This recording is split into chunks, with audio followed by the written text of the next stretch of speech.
Hey guys, you've heard of the Young Turks podcast because you're listening to it right now. But make sure that you subscribe and give it a 5-star rating if you like it. Thank you for listening. Washington, Ron, drop it.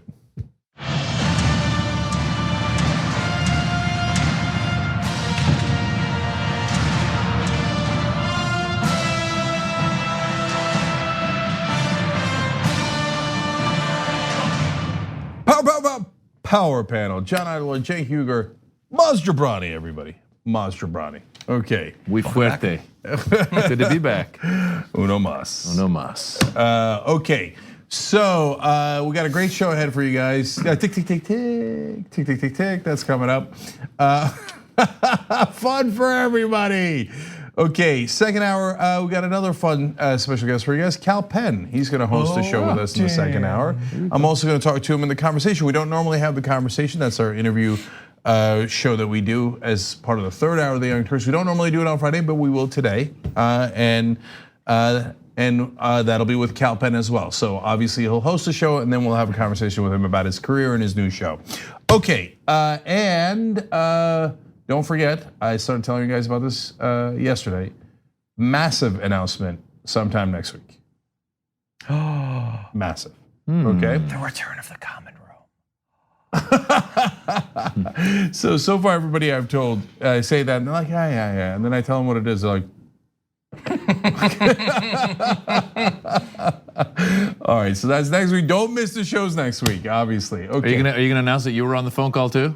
I'm not with the saying Ukrainians? anything. I'm not saying anything. You can save it for next week. First-hand knowledge. Could you imagine? Turns out I've been in the White House the whole time. He's the whistleblower. He's the whistleblower. The call is coming from inside the house. I knew it. Red dots appear on his shirt.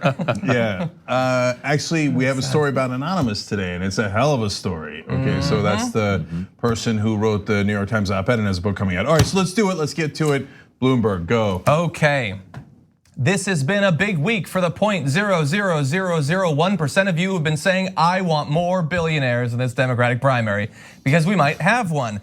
On Thursday, the New York Times first reported that Michael Bloomberg is flirting with the idea of a presidential bid again, noting he has dispatched staffers to gather signatures in Alabama, a state with an early filing deadline, and calling up prominent Democrats, including, by the way, Harry Reid, who's apparently still very important.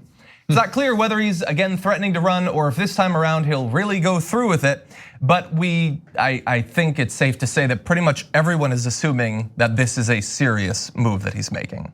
Yeah, it looks like it. And he's got to decide in a couple of days because there's more filing deadlines next week. So are you in or are you out?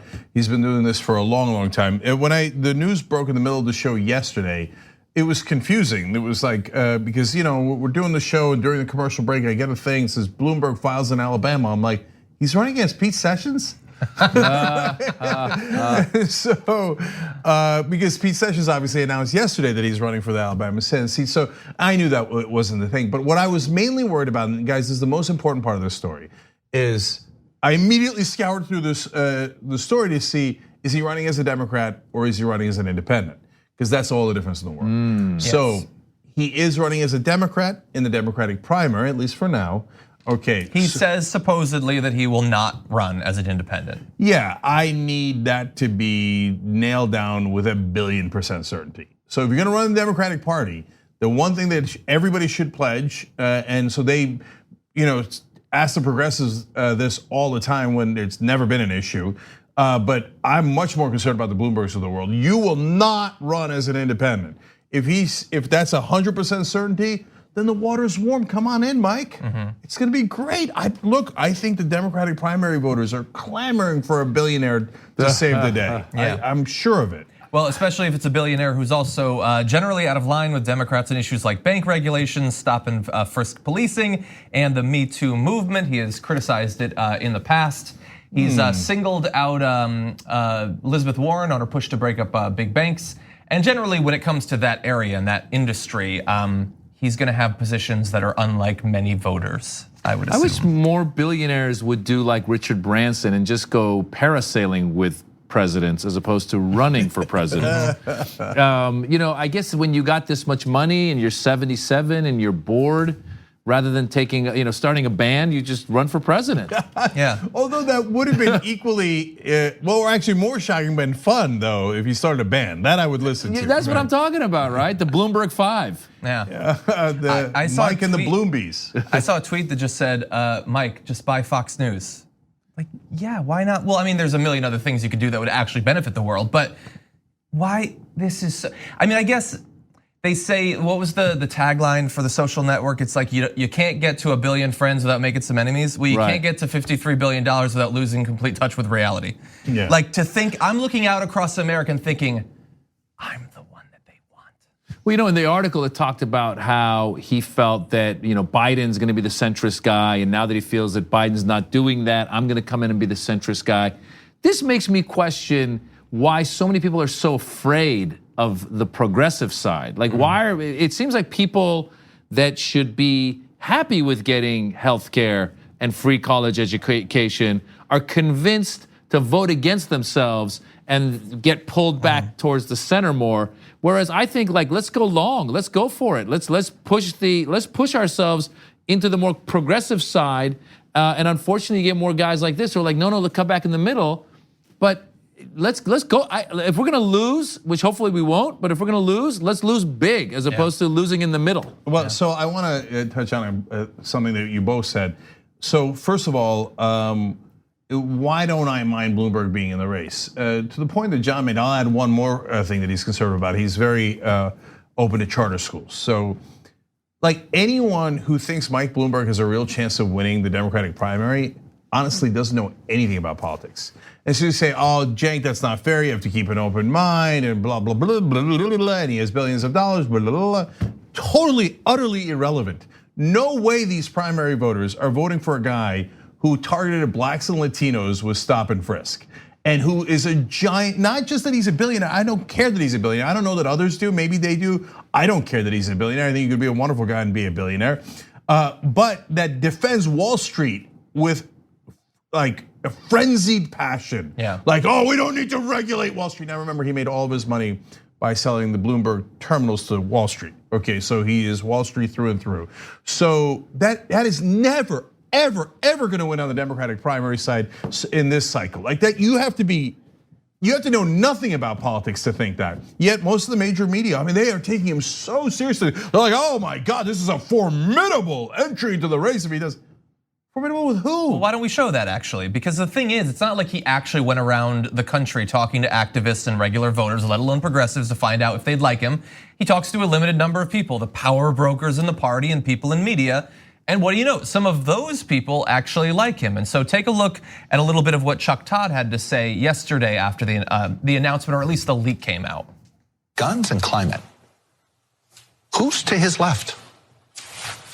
Well, Beto was to his left on guns, but he's not going to be a factor any longer. Right, I mean, so. Also the governor of you can make an argument that Bloomberg has embraced the Green New I don't think he's embraced that. I agree. So that's one area where he actually is more to the center than she is. In the smoke-filled room, you'd say, on paper, Bloomberg has the right balance of what you want to win a broad election. Maybe not a deep election, but if you're trying to win the ex-suburban Republican, which, by the way, Michael Bloomberg's an ex-suburban, arguably an ex-urban Republican.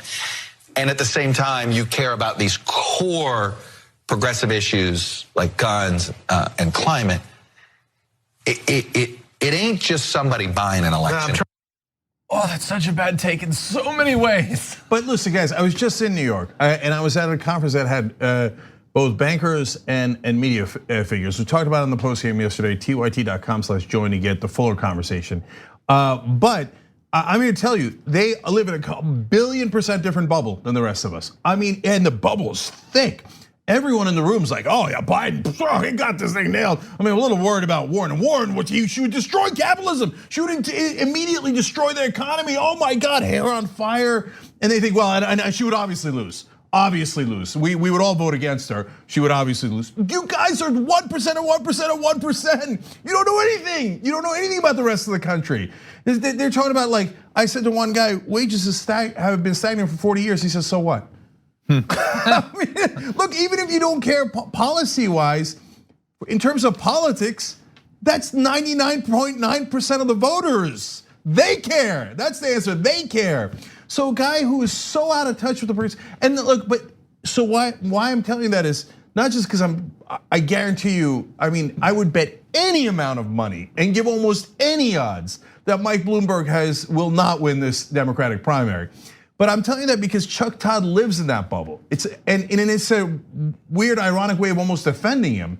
Everyone in that bubble, all they ever hear every day, 24/7 by everyone around them, by 99% of the people around them are like, oh, no, Warren and Sanders can't possibly win. And people don't like populism. Trump just won, he just won in 2016. And they're still all going around like, oh, we hate populism, right? Everybody hates populism. No, populism isn't gonna work. You need a really establishment candidate who loves billionaires. Well, that was Hillary Clinton, she lost to Donald Trump. But nope, that facts cannot penetrate that bubble. Yeah. So everyone on TV thinks, oh, Bloomberg, oh, hey, could be Bloomberg, it could be Bloomberg. You guys are nuts. Here, come on, any person on cable news, name the price, name the odds, I'll take the bet. And also, it would be one thing if it was just Chuck Todd talking to his audience who he knows are not composed of progressives and saying, I like him as a potential alternative to Biden. He's got a bunch of money, I like that. It was the gaslighting that, no, the reason he'll win is because of core progressive values. Who's to the left?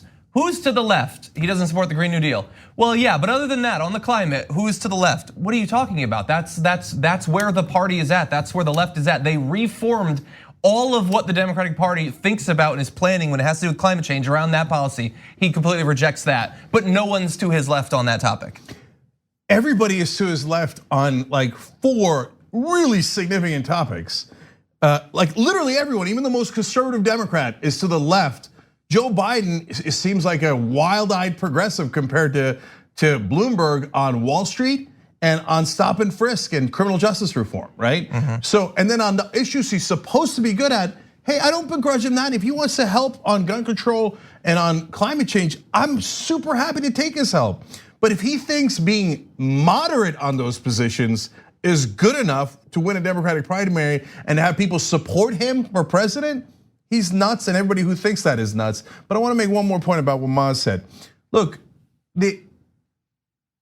everyone in media drills into everybody's head that the establishment Democrats are more likely to win. It is the exact opposite of the truth. You just saw it with your own eyes. So it's not me versus the rest of the media combined. It's your own eyes, facts that you know to be true versus the rest of the media combined. Hillary Clinton did in fact lose. I don't know if you guys know that. She's not president. She was an establishment Democrat. Biden is an establishment Democrat. Bloomberg is an establishment partly Democrat. So they are not more electable.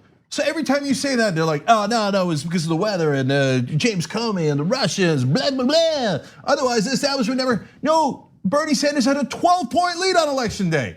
12-point lead. I don't know if you know this, but they would have run a campaign against him. They would have had negative ads. Oh, really, Mr. Sophisticated? I didn't know that. Yes, but a 12-point lead would have been a nice cushion, right?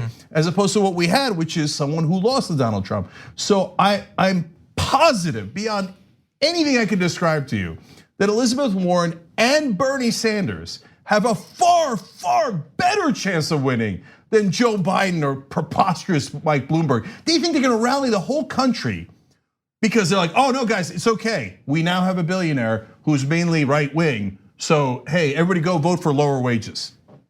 Yeah. That's not planet Earth. That's not this country. These analysts unfortunately know nothing. Yeah, but we want to be fair. And so when someone launches, we want to show you the side from those who support him. And it's been a little bit difficult to find supporters of his, but we showed you one. Chuck Todd seems excited about the prospect, whether he's going to endorse him or not. We did identify another supporter of the Bloomberg run, this one even more supportive. But to explain that, we have to catch you up, and that involves launching into another episode of When Rich Men Cry. I care.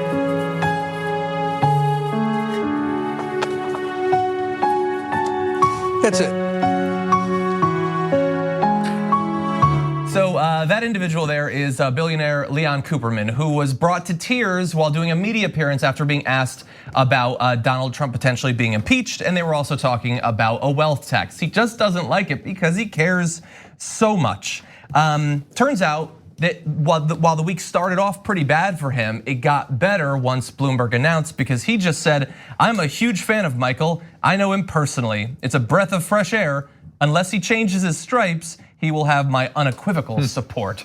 Oh, he's gonna rally all of the 400 billionaires? 542 billionaires. Well, I mean, look, 542. That's not a bad number. I mean, there's 330 million people in the country, but it's a good start. So yes, I agree that if the election was held with only billionaires voting, Mike Bloomberg might win. And by the way, in the past, that was basically what it was, because they would just give him all of the money, and in this case, he doesn't even need it, and he would just buy the election. But it's modern politics. Over the last 2 years, we have shown you that doesn't work anymore. Over the last 4 years, we've shown you that doesn't work anymore.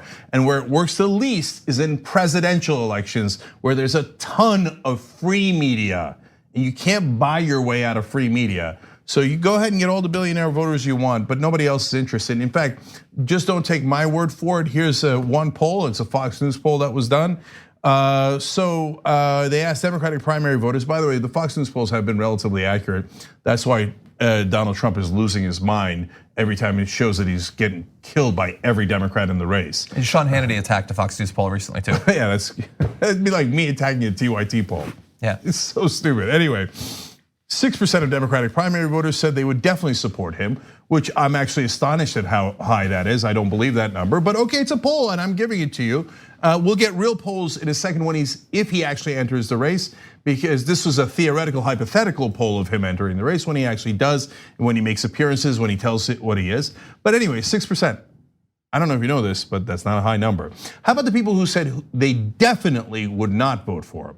What is it? I mean, if Chuck Todd is right, what's that? 2%, 1%, 0%? Because everybody's interested in Mike. Maybe 6%. Oh man, then that would be, then he'd be just even, right? 32% would never ever vote for him. Yeah. 6 to 32. I'm not great at math, but I can tell that that's not a good number. Didn't he run as a Republican once? Has he run already? Yeah, as a Republican mayor, not for president. Okay. But I mean, it feels like he's so easy. It's so easy to target him. I mean, look at what Kamala Harris is going through right now because of some of the policies that she supported. Now she's already out the gate. People thought, oh, maybe she's the one, and now she's suffering. And so if he has on record the stop and frisk, he's got the Me Too comments. I mean, there's so many things you could go after him for. And then in the debate with Trump, it just doesn't feel, because Trump is Teflon, right? So whatever he says, his supporters just follow. Whatever, you say the logic shows that this guy's done X, Y, and Z. They go, well, whatever, he's doing it for the country, right? But it feels like somebody like Bloomberg in a one-on-one, to me, would like get his butt whooped. Just, my God, you know what I'm saying? It feels so easy. Even though I guess there was, I heard him in the Democratic convention, national convention, he said something along the lines of he was calling Trump a con man and people were cheering him on and stuff.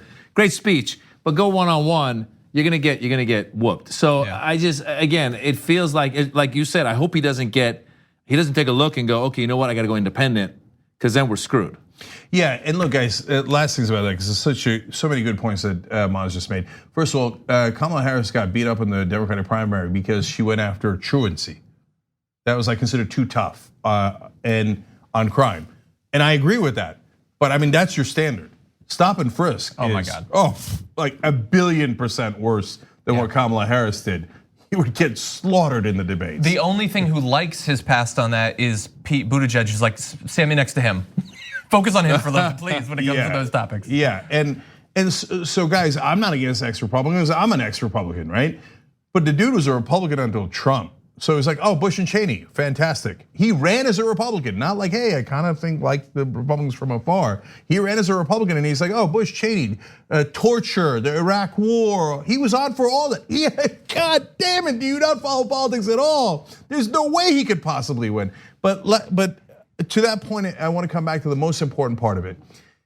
Look, the real threat here, guys, is not that Bloomberg is going to run in the Democratic primary, that he's going to run in the Democratic primary as a pretense to then later run as an independent. Well, I ran as a Democrat, I gave it a fair chance, but these Democrats, they're terrible and extreme. I had no choice but to protect my billions of dollars by running as an independent and just taking, even if he could at most 1%. Take 2%, right? At most in a general election, that's different than a Democratic primary, right? But even if he took 0.5%, it might be enough to put Trump into office instead of Warren or Sanders. And then he'll go, oh, golly gee. Now he says, if you ask him, he says that we need to finish the job and ensure that Trump is defeated. He's an unprecedented threat to our nation. But Warren and Sanders are an unprecedented threat to his wallet. Yeah. So he'll find, look, what I'm worried about is that guys like him will find any excuse to be like, well, I mean, I didn't want to do it. I ran into the Democratic primary. I didn't want to do it. But I mean, I had to. Oh, golly gee, did I take 1.5 points and that cost the Democrats the election and Trump is back to giving me trillions of dollars in tax cuts? Well, I guess that's what happened. Oh, silly me. So that's the real threat from Mike Bloomberg. And if he does that, he will be a villain for all time. I mean, there's no recovery from that if you try to aid and abet Donald Trump in an era like this. He's gonna Jill Stein it. Yeah, and by the way, he won't get any of the crap that she got. Yeah. Like when it was Jill Stein, they're like, oh, Trump, get third party, you're costing us an election. If it's Bloomberg, they're gonna be like, well, oh, Bloomberg, the reasonable moderate, maybe he could win.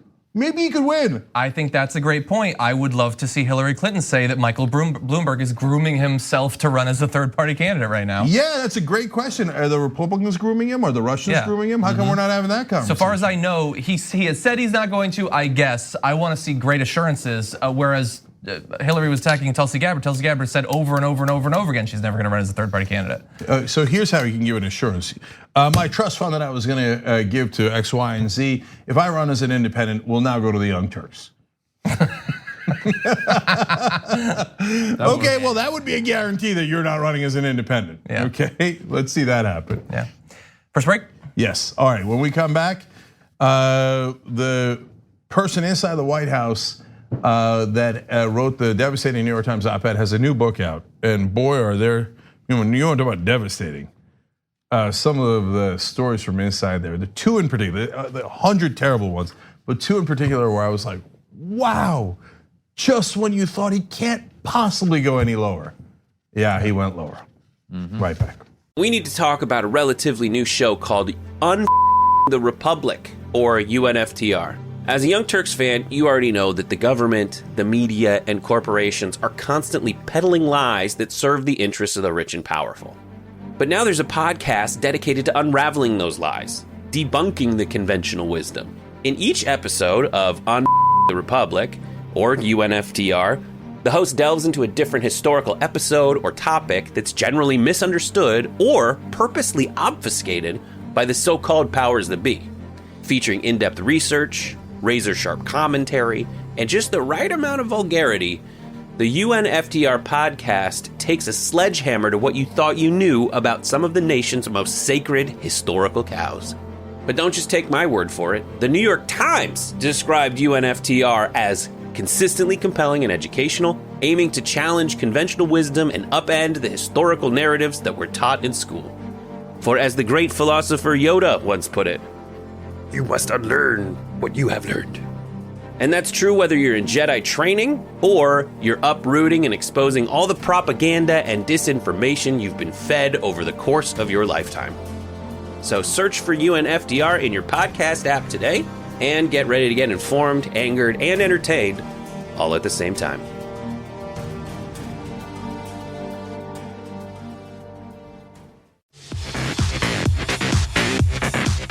All right, back in the Young Turks. Let's go to the comments. Is that Blue I See writes in, can't believe I get to watch the live show.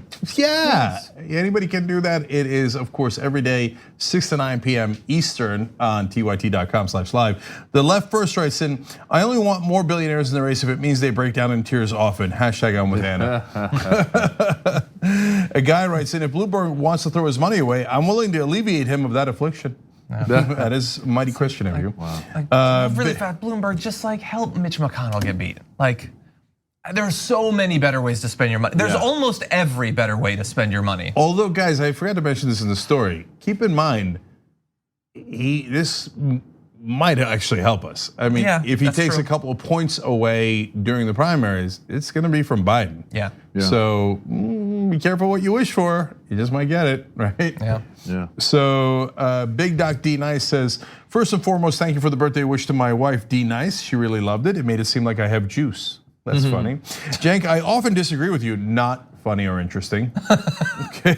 But the smile on my wife's face as you wish her happy birthday, we will always be good. Thanks. All right, thank you guys. You're members, we love you. You make the show happen. One on Twitter, John, I'd do anything to get the literal shirt off your back. Where can I find one? #the squad. So go to John's one shot here.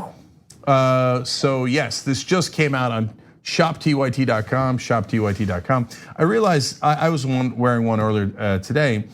Dodged a bullet. There. Yeah, John and I always wear the same shirt on the same day. Anyway, so I changed this one. But if you switch the order, it spells Arya, okay? If you had Ilhan before Ayanna. And it's not the way that Arya Stark spells her name, but they're all making a list. If you switch it again, it could be RIAA, which I think is a regulating body of the government. Okay, not as interesting, but okay. Radio we'll take it under advisement. Possible sponsorship thing we can work on. All right. Okay. Anyway, shoptyt.com. Oh, speaking of websites, if you want to see where Maz is going to be performing, which is all over the place, MazJobrani.com. MazJobrani.com. Definitely check that out. And there it is. Okay. And last one's our YouTube Super Chat. We always enjoy when you use YouTube Super Chat. In fact, on Monday, we're gonna do a special post game where you guys can ask us anything if you're on YouTube Super Chat. So the way you do that is simply on youtube.com/TYT. It'll be in the 8 o'clock hour on Monday, this upcoming Monday. And go ahead, comments, questions on that. But for now, I'll take two right now. Peter Hamby says, so Bloomberg, who has a lot of money, wants to spend a lot of money to save a lot of money? Sounds counterproductive to me. Not another centrist, okay? All right, I hear you on that. And Louis Hensoff says, Anna, I'm sure this is not a new suggestion, but it would be amazing if you were a guest of The View and correct their co-hosts and all their misinformation. We need progressives to go on that show. So every once in a while we'll get suggestions like this. Some shows don't want us on. Yeah. It is what it is. And it's not like sometimes it's spiteful. Bill Maher. Okay. And sometimes it's just, they're like, oh, I don't know, it's an online show. No one in power has ever gone online, right? So that's just the reality of it. But thank you for the suggestion. All right, John. Agreed. Okay, let's have a little bit of fun, sort of. The author of the anti-Trump insider account of the White House, the anonymous official, is now out with a book, a warning, and there's a lot in it that Donald Trump is not going to like. So first of all, it is, as I said, anonymous. It was anonymous when it was an editorial. This person is not unmasking himself or herself now, but this person explains why, saying, I have decided to publish this anonymously because this debate is not about me, it is about us. It is about how we want the presidency to reflect our country, and that is where the discussion should center. Some will call this cowardice. My feelings are not hurt by the accusation, nor am I unprepared to attach my name to criticism of President Trump. I may do so in due course. We have a lot of crazy stuff we're gonna launch into for just a minute, but do you think that it might have been more effective or more powerful if we knew who it was? I think perhaps the due course is right now when it would make a difference. A year ago? Or, we're literally in the middle of impeachment. I don't know if this person, as he's wobbly, or she, no, I'm saying as Trump is wobbly. He. Okay, yeah. That he or she, who's anonymous, Kellyanne Conway. Anyway, I don't know. Would deliver the knockout blow. Okay, that's all fair. But if you wait till after Trump is gone and go, ta-da, in due course, now I collected all the money. Now I'd like to get credit for criticizing him. But I didn't do it publicly when it mattered. You will get no credit. In fact, you'll get the exact opposite. No, you did hide like a coward if you come out after Trump is already gone. Yeah. I just don't know how in this day and age, this person, it's one thing to be like, I'm gonna write an op-ed piece and then go, okay, I'm not telling anybody. Then to write a book, I'm like, how how does that even happen that we don't find out who it is in this day and age? Maybe you've ever sent an email and one person that wasn't supposed to be on there was on there. You're like, oh no, I gotta pull it back, or a text or something. Yeah. There's gotta be this person is either living in the most heightened level of security and paranoia you can imagine, or there's it's bound to come out. It's got to come out. Like there's got to be some, because if I tell you, see, they got to deliver the paperwork to somebody. Yeah. Right. You know, and you got to tell your publisher. So now you both know. Yeah. And you might be at a dinner one time, a little boozed up. No offense, but then what I'm trying to say is I don't know how they're getting away with a whole book out under anonymous, because then what that's letting the White House do is this, what's her name, the press secretary, Stephanie whatever. Grisham is saying, oh, exactly, coward, and it's all made up, and you gotta, get your fact check and blah, blah, blah. But if we knew who it was, if it were Mattis, or if it were Pence, or who, I know the joke being Melania, like you said, I mean, whoever it is, then it's like, okay, now we're face to face and we gotta test their credibility. Well, I mean, I would have released my identity, but maybe they're worried that it'll affect the voting for Dancing with the Stars. I don't know. I'm not really sure. Anyway, I do want to say one last thing about that, guys. Look, how do you not know who it is if you're Trump? Because now, to your point, it's a book, right? It's not just one op-ed. So that person had to be in all of those different meetings, and you can't figure out who it is. The person wouldn't you have to read it though? Exactly. The person who wrote this book knows that Trump is so stupid, he still won't be able to figure it out. No, he won't. So let's figure out what can we learn from this official. He says the author describes Trump careening from one self-inflicted crisis to the next like a 12-year-old in an air traffic control tower, pushing the buttons of government indiscriminately, indifferent to the planes skidding across the runway and the flights frantically diverting away from the airport, which corroborates what we've seen, but that was an inside view of him doing that, not understanding. And by the way, you can find out more by reading the book, but also even just from the descriptions, goes more into depth about the fact that he has no idea what different government officials, what job they have. So he tells the Secretary of Defense to do stuff that the Secretary of State is supposed to do. For a lot of things, he just tells Jared Kushner to do it. He tells the AG to do things that the head of the FBI is supposed to do. He honestly doesn't know, and despite his assurances before his election, he refuses to learn. And that is why it's difficult for him to respond to crises, because he has no idea who he's supposed to actually coordinate with. So that's why you hear him in the Ukraine call in the semi-transcript that was released saying, William Barr will reach out to you and Giuliani. Wait, Giuliani is your personal lawyer. What does he have to do with the government? And Barr is the attorney general. What the hell does he have to do with Ukraine? No, if anybody were to reach out on official state business, it'd be the State Department. But he doesn't know anything. He's like, I don't know, I'm gonna pick random names out of a hat and they'll reach out to you. And Barr, when he saw that, he's like, what did you do? Why did you tell him I would reach out? Yeah. So, and now, at least with that sentence, it's not anyone in the Trump family. But you know what they do? Because that sentence was way too sophisticated for any Trump to write. You know what they do again is the support he gets, and he said this in the election, and I talked about this in my stand-up special where I said it's the one place where you go, I want an outsider, I'm an outsider, you want an outsider, to go in there and clean it up. But no, we don't want an outsider. We want somebody who does know how government works. You know what I'm saying? I mean, maybe some level of outsiderness, but to be this guy who has been living in, the best example I can think of Trump is he's our Muammar Gaddafi. He has lived in this world where he's just been having yes people around him forever. Muammar Gaddafi got to the point where he had these, like he'd be like, I want a hot woman guard with a bazooka guarding me. And he had all these women in like a gold airplane guarding him. That's what Trump has kind of grown up with from the time he had yes men his whole life. And now we're like, go to the White House and go run this country. And as you said, he's telling the guy who's like, the Department of Agriculture to go do the defense thing. And my Giuliani's gonna get in touch and my assistant will call you. He has no idea what he's doing. And no, we don't want an outsider. We want somebody, you know how stressful it is? Because every day I wake up waiting for that headline to say he left, just so I can breathe, whether you like him or not. It's like we're walking on eggshells. I heard Mark Maron talk about this. He said when Obama was in power, he goes, I didn't really know what was going on, but I felt like it was in good hands. But now you feel like at any moment, anything could happen, and it is. And you see the inside this book telling you. And the problem is this book, when you read some of the stuff the guy's talking about, you go, this sounds about right. This sounds like, you're not doubting it. You're not going like, no, he's making it up. Yeah. Or I used to say, sorry, I'm ranting here a little bit. I'm getting inspired by you, Jake.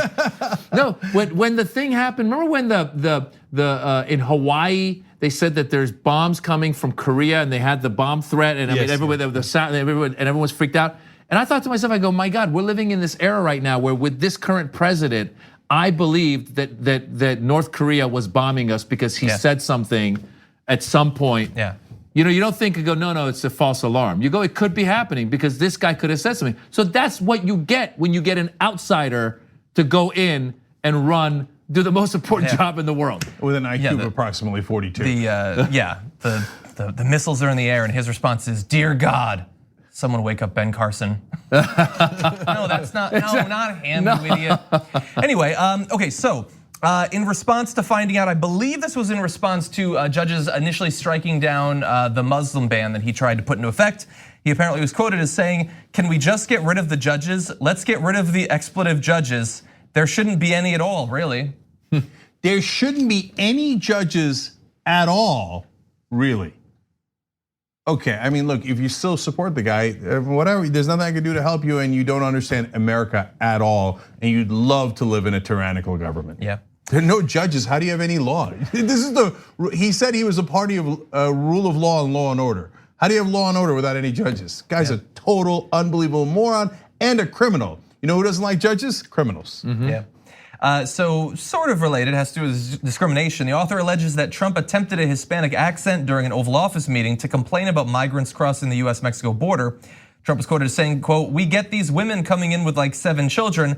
They're saying, 'Oh, please help, my husband left me.' They're useless. They don't do anything for our country. At least if they came in with a husband, we could put him in the fields to pick corn or something." So was the Spanish accent when he said, "Oh, please help me, my husband left me"? Is that when he did a bad? I'm assuming the whole thing, I don't know. So guys, look, the bad accent, to Maz's earlier point, no one's surprised. And that wouldn't even make news at all. Yeah, exactly. But they're useless. If you are a Latino mom, he finds you useless. The only way that he would find you useful is if he could use your husband to pick corn. Wow. Yes, now in terms of what might have happened to radically change the face of government, the anonymous author provides 2 things that came close to happening but didn't. One was senior Trump administration officials considered resigning en masse last year in a midnight self-massacre to sound a public alarm about President Trump's conduct, but rejected the idea because they believed it would further destabilize an already teetering government. Yeah, look, what you're supposed to do when you have a mentally unstable and incompetent president, I don't mean incompetent overall. We've had, unfortunately, several incompetent presidents, including George W. Bush, who now is feeling like he's on top of the world because he's cleared the lowest bar in history. But what you're supposed to do is when the president is mentally incompetent, incapable of holding the office and executing his duties, we have something in the Constitution for that. It's called the 25th Amendment. You convene the cabinet and you say, yeah, the president is mentally damaged, so let's do something. You don't just, like, there's a method for this, and you really should. They should have done it from the get-go when they all realized, every one of them knows it. And now they're out of the administration, and you see your Mattis, you hear his former chief of staff, John Kelly, talking about like, well, John Kelly said, I'm worried that I shouldn't have resigned because I knew he'd get impeached if I resigned. Why? Because he's obviously a criminal and somebody has to stop him from being a criminal. And he's obviously mentally incompetent and everyone around him is a yes man. And so everybody knows this. Everybody who works with Trump knows that you're all following a madman, okay? The only people who don't know are the idiots in the red hats. So the Republican Party knows it.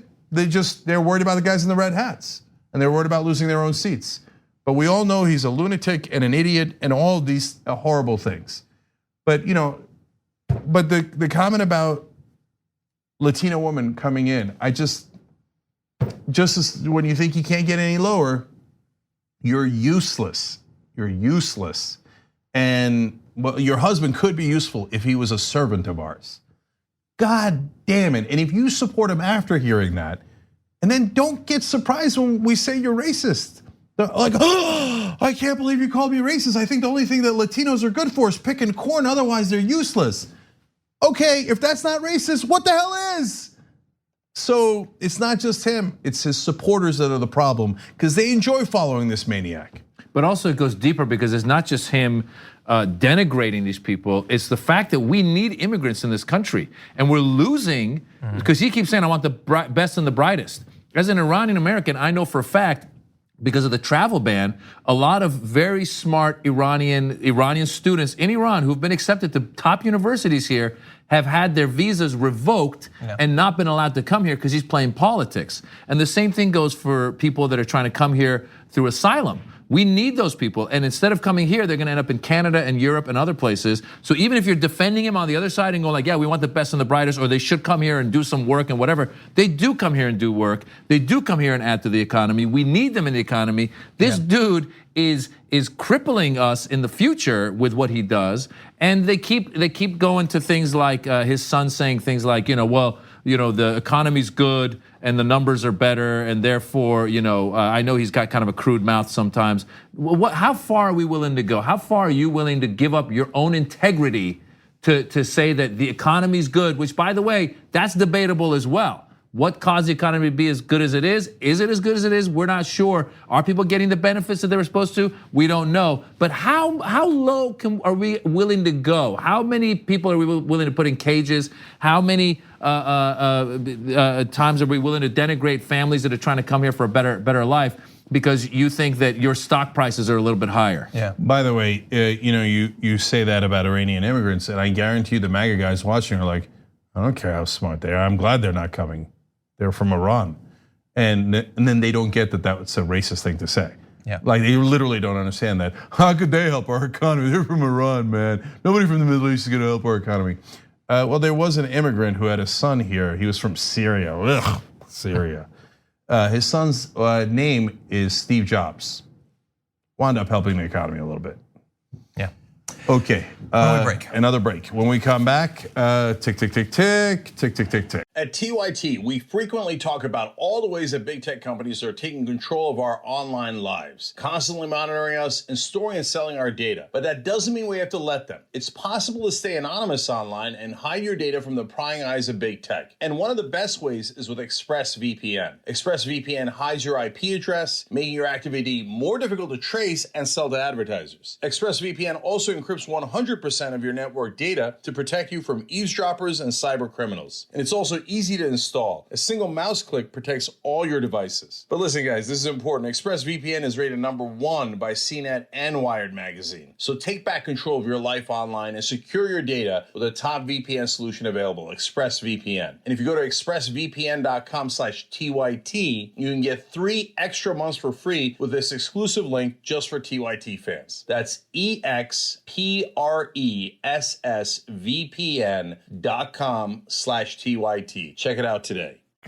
We hope you're enjoying this free clip from the Young Turks. If you want to get the whole show and more exclusive content while supporting independent media, become a member at tyt.com/join today. In the meantime, enjoy this free segment. All right, back on the Young Turks. Let's go to member section first. Bro420 writes, Maz, spot on with the Gaddafi reference. So, all right, I like that. Okay, there's a lot of Maz love here. Seth on Twitter says, just got released from a week-long hospital stay, and I'm super happy to see Maz Jobrani on the power panel. Also, thanks to Cenk for the TYT t-shirt. Oh. Okay, all right, there you go, Seth. Glad you got out of the hospital. Yes, and yeah, we're glad to see you're better, and shop tyt.com if you guys want shirts. Okay, Monica for Democracy says, I'm so thrilled with the responsiveness of the TYT app team. Only days after I suggested the app to get a homepage with the same personalization added to the site, it appeared. Boom, there you go, all right? So get our app wherever you get apps. Just type in TYT, you'll get it. Boom, you'll love it. You carry us around in your pocket. Be like, oh, look, there's Cenk. Washington, there's Anna. It's 2 phones, huh? Well, you need a burner one, obviously. Yeah, that's true. Can they swipe and have you pick them up like an Uber? That would be the feature. Postmates, you just order us and 25 minutes later, we're there. Boom. No, but we do have Postmates if you're a member. That's actually a game show that we did that's super fun. We got a new edition coming up at the end of the year. So definitely check that out, tyt.com/join to become a member and get all that great programming. All right, John. Okay, here we go. All Donald Trump wanted for the first couple of years of his presidency was someone in a position of power and authority who would completely ignore his actual responsibilities and instead just protect Donald Trump from consequences for his crimes. And he finally thought he got it with William Barr. You probably remember when the Mueller report was about to be released, Barr had his little press conference where he effectively lied about what was actually going to be inside of it, and that distracted the media for a couple of days. But there apparently was a line that Barr was not willing yet to cross on protecting Trump when it came to Ukraine. We learned just about a day ago that President Trump asked that William Barr hold a news conference to declare that he had broken no laws in a telephone call with Ukraine's president that is now at the heart of the Democratic impeachment inquiry, but Mr. Barr declined. And apparently that wasn't the only way that Barr has sort of generated some friction with Trump during this scandal. Mr. Trump is apparently angry with the coverage that he's received so far, but also with Mr. Barr for urging him to release a reconstructed transcript of the telephone call with Ukraine's president. Again, it's not a transcript, it's sort of a summary, but insiders are saying that that was Barr's idea to release that. It was a horrible decision. Now, Trump wants you to know that it was his horrible decision. He's said that since he's been asked, but insiders are saying that it was in fact Barr who told him to do that. Well, now we have this report of insiders saying that Trump is mad at Barr for making that wrong decision. What happened? I thought it was a perfect call. Why would you be mad about releasing a perfect call? If I released a perfect call, I don't know that such a thing exists, but if I was part of a perfect call, I'd want it released. I'd be like, look at this, guys, it's perfection. Right? So obviously they know that it was not a perfect call. And now they realize, oops, why did we publicly admit a crime? And now Barr, even Barr, who defended him through thick and thin, and who made up things that Robert Mueller didn't say and said it on national television, who was willing to do all of that stuff, is like backpedal. If Bill Barr is backpedaling, this is really, really bad. Yeah. Now, Barr is apparently mad at Trump too. We'll get to that in 1 second, but related to that, let's say this is true. Let's say it was Barr's idea. I can sort of see how Trump would read that transcript or be told what's in the transcript, receive the bullet points of the transcript and think it's okay. But Barr is corrupt, he's not stupid. How could he read that transcript and not think that that's gonna confirm what everyone already believed had happened? You know what, since he refused to do the press conference saying, see, there was nothing wrong, John, I thought the same exact thing. As I was reading the story, I thought, is this Barr's way of saying, look, man, I didn't have anything to do with it, and I want him to release the transcript so that people know I wasn't doing a cover-up? Because if I'm hiding that transcript and he says in there that I'm supposed to call the Ukrainian president, maybe I get in trouble, right? Yeah. But if he releases it and I convince him to release it, then I get to say, hey, listen, man, I didn't call the Ukrainian president, and I'm the one who released the transcript. Yeah. It might have been Barr in some ways throwing Trump under a bus. Well, apparently Barr was bothered that Mr. Trump on the call lumped him together with Rudy Giuliani, like interchangeable parts of his personal defense team. But to be fair, the reason Trump did that is because he considers them to be interchangeable parts of his personal defense team. He thinks that the Attorney General is not our lawyer, it's his lawyer. That's what he's there for. And supposedly the two remain on much better terms than Trump was with his first Attorney General, Jeff Sessions. The president has apparently given Mr. Barr extensive leeway and largely deferred to his judgment, apparently on releasing that transcript. Mr. Barr has spoken with pride about how much Mr. Trump relies on him and treats him as a confidant, but potentially implicating him in this scandal might have been a bridge too far. And the thing is, like, whether our recently put together theory is true, Barr is a part of this scandal, one that it infuriates me that the Democrats haven't made a bigger part of this.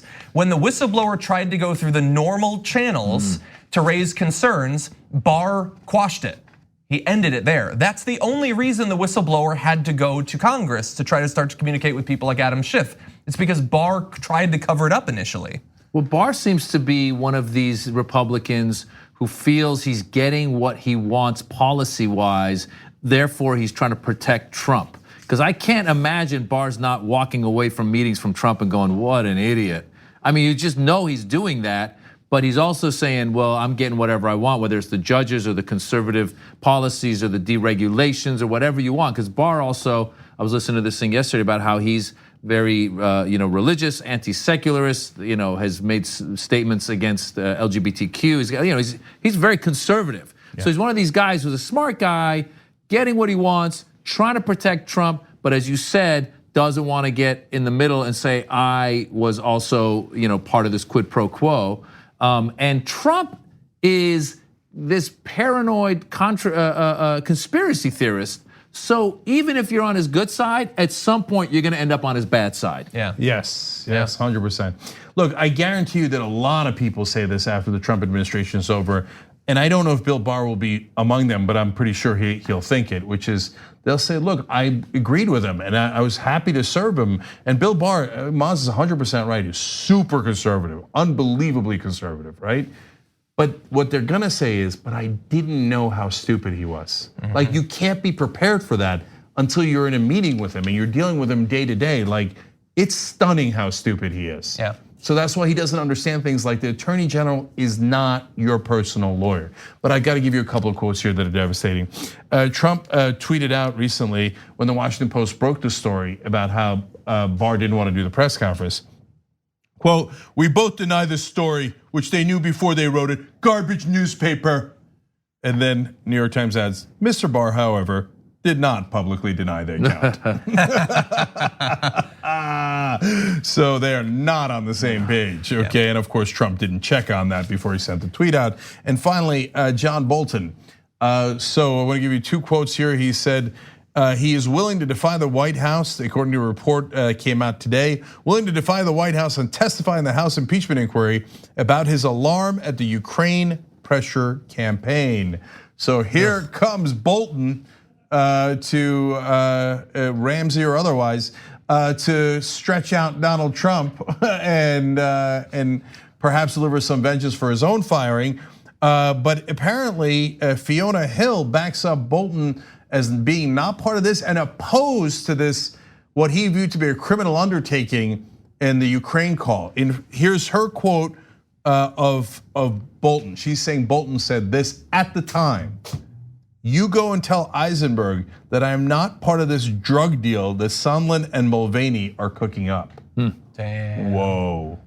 Damn. So John Ramsey Bolton coming in to say, apparently, and hopefully soon in Congress, yeah, it was criminal. I knew it and I tried to stop it. Man. Wow. Who needs binge watching when you got this administration? They just keep coming out. The characters, Fiona Hill was the one that was under Obama, right? And then, right, am I right or am I wrong? No, who was the one under, there was no, Yates, that was Yates. Sally Yates. It's all very, it's getting confusing now. But every day there's a new person coming out. And then every day the administration is trying to find new ways to denigrate them or defame them by saying, with Vindman, was that where they were saying, well, he speaks Russian, so he's got to be, or Ukrainian, whatever, Ukrainian, so he's got to be, his allegiance is elsewhere. And who knows where they're going to go with, I don't know what they're going to do with Bolton. I don't know what their move will be if he actually comes out and says something. Maybe what are they going to say? They're going to call Bolton a liberal. He kind of looks like one with that mustache. He looks like a professor. Like, I would think of him as like a liberal professor. Yeah, I can't wait. But he's not. That's going to be the coup de grace of their alternative facts when they called John Bolton a progressive. Yeah. They called Sondland a never Trumper. He gave Trump $1 million for his inauguration. Yeah, that should have just broken truth. It's ridiculous. And by the way, found out just recently, people have been pushing PBS to play the impeachment trial publicly as they did under Nixon, and it turns out as of today they are going to do that. From gavel to gavel, the entirety would be broadcast fully. Okay, so really fast, let's move on. Don Jr. has a new book that he intends to paint the left as being crazy, but the person who comes out of the accounts in the book looking the weirdest is actually Don Jr. Take a look at one section. He says President-elect Trump and the new first family were at Arlington National Cemetery where Trump was to lay a wreath on the tomb of the unknowns. Don Jr. says, I rarely get emotional, if ever.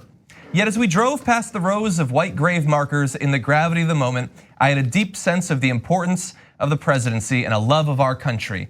And that, if I were his editor, is where I would have ended the story. But unfortunately, his editor didn't. It went on and he said, in that moment, I also thought of all the attacks we'd already suffered as a family and about all the sacrifices we'd have to make to help my father succeed, voluntarily giving up a huge chunk of our business and all international deals to avoid the appearance that we were profiting off the office. So you soldiers who stormed the beaches of Normandy, yeah, that ain't nothing.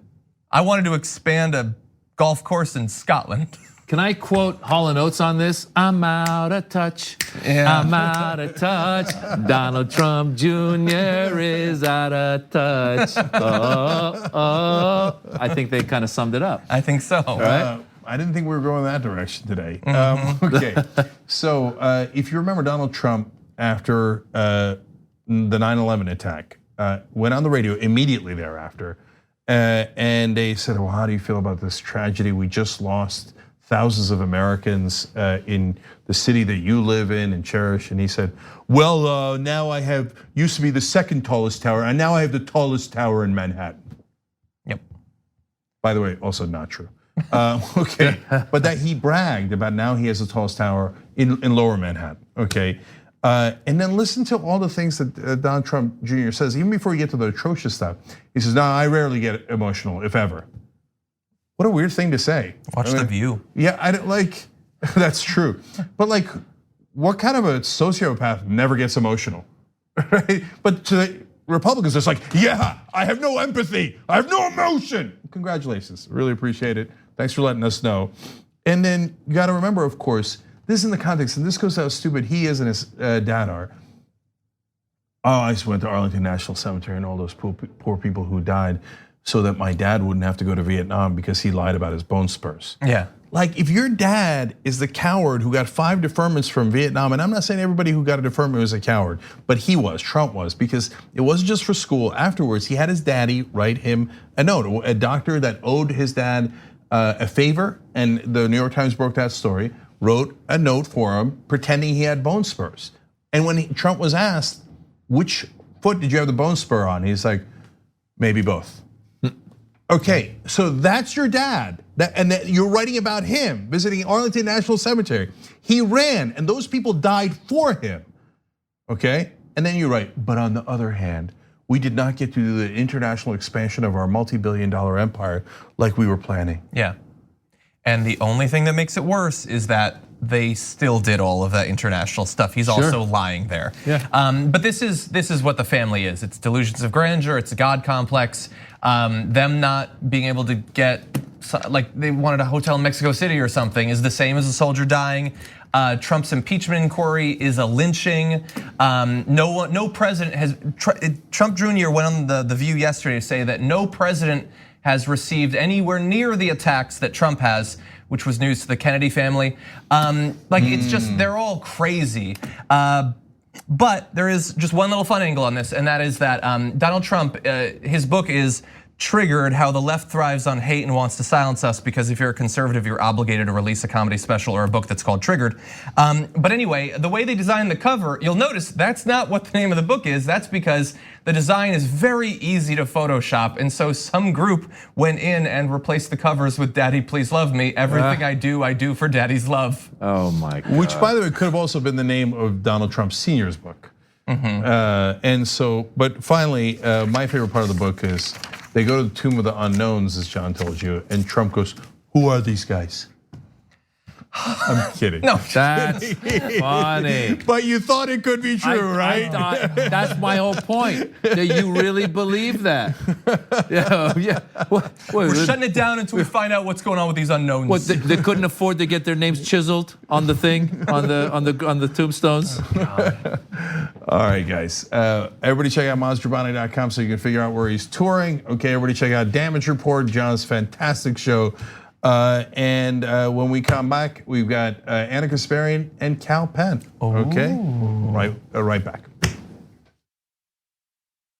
Thanks for listening to the full episode of the Young Turks. Support our work, listen ad-free, access members-only bonus content, and more by subscribing to Apple Podcasts at apple.co/TYT. I'm your host, Cenk Uygur, and I'll see you soon.